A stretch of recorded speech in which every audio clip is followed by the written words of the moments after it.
শিলচরে school সংলগ্ন গাছ থেকে উদ্ধার 9 ফুট দীর্ঘ বার্মেজ পাইথন।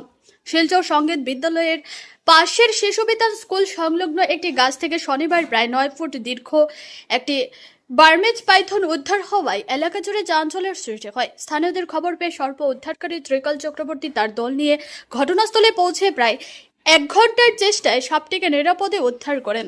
উদ্ধার হওয়া অজগরটির ওজন প্রায় 12 কেজি বলে জানা গেছে। ত্রিকাল চক্রবর্তী জানান, বার্মেজ পাইথন একটি সংরক্ষিত বন্যপ্রাণী এবং সাধারণত জলাশয় সংলগ্ন এলাকায় বসবাস করে।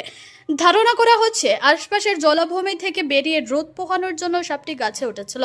এদিকে শিশু বিদ্যান স্কুলের প্রধান শিক্ষিকা ইন্দ্রাণী ভট্টাচার্য বিদ্যালয়ের পাশের অপরিষ্কার নালা ও ঝোপঝাড় দ্রুত পরিষ্কারের দাবি জানিয়েছেন। উদ্ধার হওয়া অজগরটিকে বন বিভাগের হাতে তুলে দেওয়া হয়েছে। স্বাস্থ্য পরীক্ষা শেষে সাপটিকে নিরাপদ প্রাকৃতিক পরিবেশে অবমুক্ত করা হবে বলে জানিয়েছেন বন বিভাগ।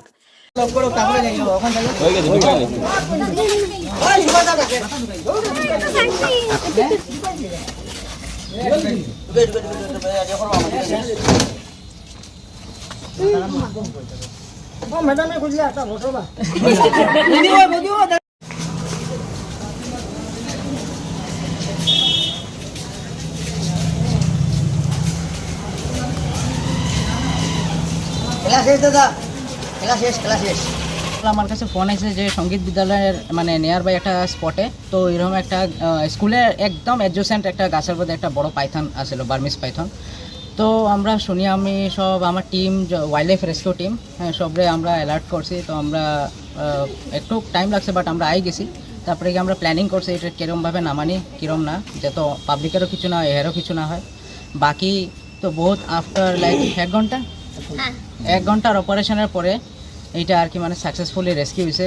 এখন মানে এটার প্রজাতিটা হলো বার্মিজ পাইথন, আর এটা আর কি ভারতের মধ্যে আর কি বন্যপ্রাণী আইনের আন্ডার সংরক্ষিত সাপ। এটা শিডিউল 2-তে আয়। তো এটা মারা বা করা এটা ক্রাইম।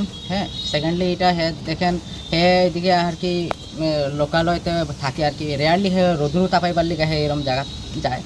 তো এরকম টেনশনের কোনো কিছু বিষয় না, খালি আমরা ফোন করে দিয়েন। বাট কেউ যেন মানে পাবলিকের রিকোয়েস্ট যে কেউ যেন নিজের থেকে ট্রাই না করিও, কারণ এটা বহুত রিস্কি। কারণ বহুত মানুষের একটা বিশ্বাস যে পাইথন বিষাক্ত হয় না, অজগর বিষাক্ত হয় না, কিন্তু অজগরের মুখে এরকম দাগ থাকে। আর যদি কামড় মারছে যে পুরো রক্ত সব লয়ে যাবো গিয়া, মানে অতটুক ক্যাপাসিটি আছে। আর সবচেয়ে বড় শক্তি হলো পেঁচাই দেয়। পেঁচাই এমনভাবে টাইটলি পেঁচাইবো যে হাড্ডি উড্ডি ভাঙি যেতে পারে, এরকমভাবে আর কি করবো। যেহেতু আজকের যেটা পাইথন আসলে এটা 9 ফুট লম্বা, 9 ফুট লম্বা, আর ওজন প্রায় 12 কেজির মতন হইব এটা। তো এটা সাকসেসফুলি হয়েছে কারণ পাবলিকের কোঅপারেশন প্লাস আমরা তো আসি পুরা টিম বারাকবেলি ওয়াইল্ড লাইফ ডিভিশন। তো বাকি থ্যাংক ইউ সবরে কোঅপারেট করার লিগা।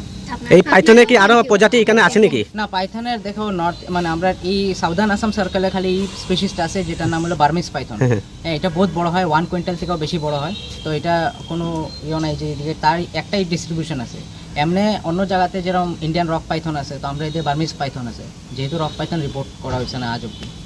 বোধহয় কোন দিক থেকে নালা হয়েও আসতে পারে, আর এপাশের জঙ্গল হয়েও আসতে পারে, কোনো দিক হয়ে সেই সাপটা এসছে। কিন্তু এখানে পাশাপাশি দুটো বাচ্চাদের স্কুল, প্রাইমারি স্কুল, পাশে সঙ্গীত বিদ্যালয় রয়েছে একটা প্রতিষ্ঠান, এখানেও অনেক বাচ্চারা আছে। আশেপাশে প্রতিবেশী যারা রয়েছেন, ঘরবাড়িতেও ছোট বাচ্চারা আছে, অসুস্থ বয়স্ক লোকজনরাও আছেন। কিন্তু কথা হচ্ছে যে এগুলো যদি এভাবে বছরের পর বছর ধরে থাকে এরকম জঙ্গল, সাপের আস্তানা তো হবেই।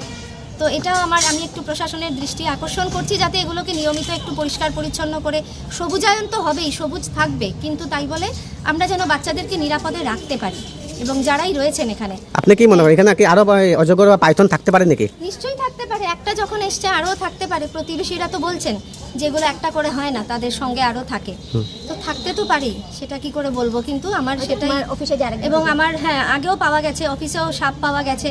আমরা বসে কাজ করছিলাম, হঠাৎ দেখি পেছন দিয়ে ঢুকছে, সেটা এমনি মানে একটা আলোর সাপ টাপ কিছু হবে, তাড়ানো হয়েছে।